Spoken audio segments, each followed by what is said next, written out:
આપણે આમાં નાખી દઈએ.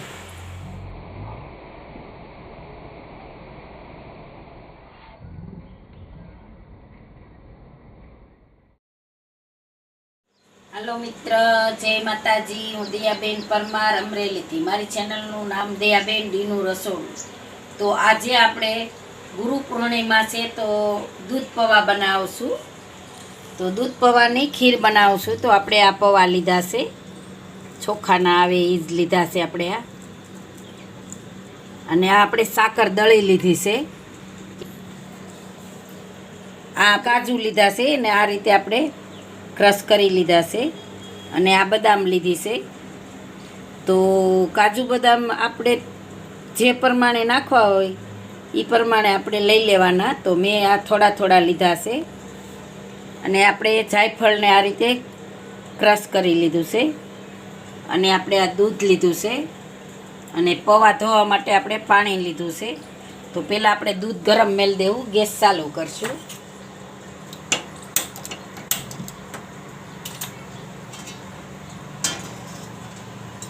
આમાં જરીક આપણે પાણી નાખશું કે આપણું આ દૂધ અંદર સોટે નહીં એટલે.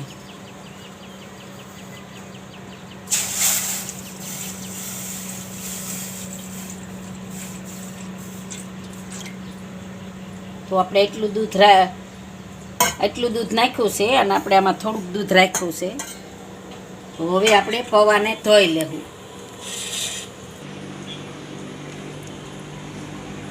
તો આપણે આ પૌવાને 4-5 પાણીએ ધોઈ લેવું. તો આ દૂધમાં આપણે સાકર નાખી દેવું, આ દળેલી, એટલે દૂધને હારો આપણે ઓગળી જાય. મીઠું જે પ્રમાણે ખાતા હોય એ પ્રમાણે આપણે નાખવાનું.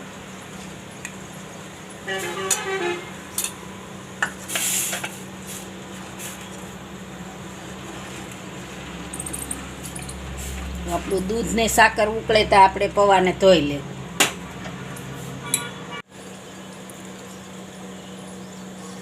તો આપણે પૌવા સરસથી ધોઈ લીધા છે.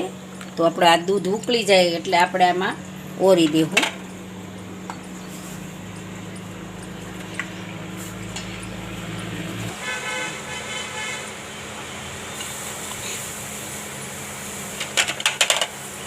આપણું દૂધ સરસ ઉકળી ગયું છે. તો હવે આપણે આ પૌવા ધોયેલા આમાં નાખી દેવું.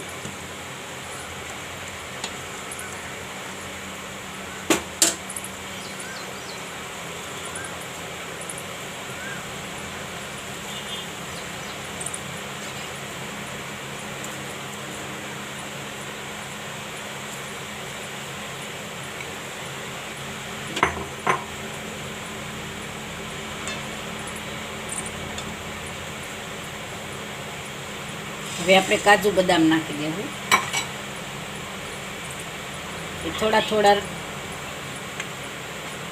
થોડા આપણે રાખશું. બીજા આપણે આમાં નાખી દેવું.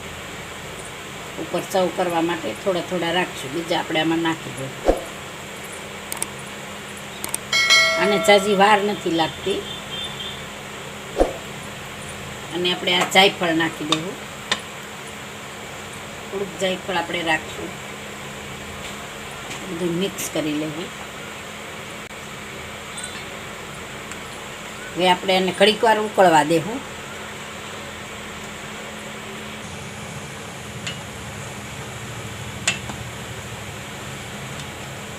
જુઓ, આપણે 2-3 મિનિટ જેવું થઈ ગયું છે. તો હવે આપણે ગેસને બંધ કરી દેવું.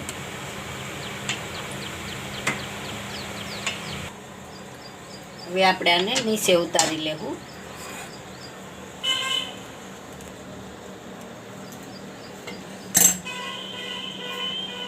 આમાં આપણે સર્વ કરી લેવું.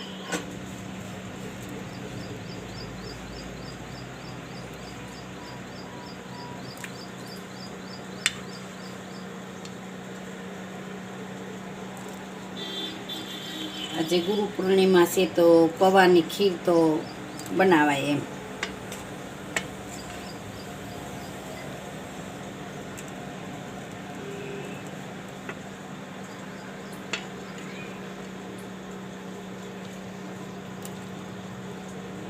ઉપરથી આપણે કાજુ નાખશું.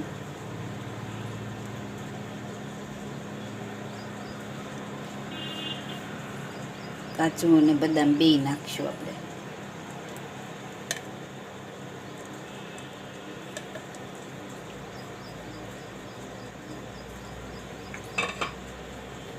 એક ચપટી જેટલું આપણે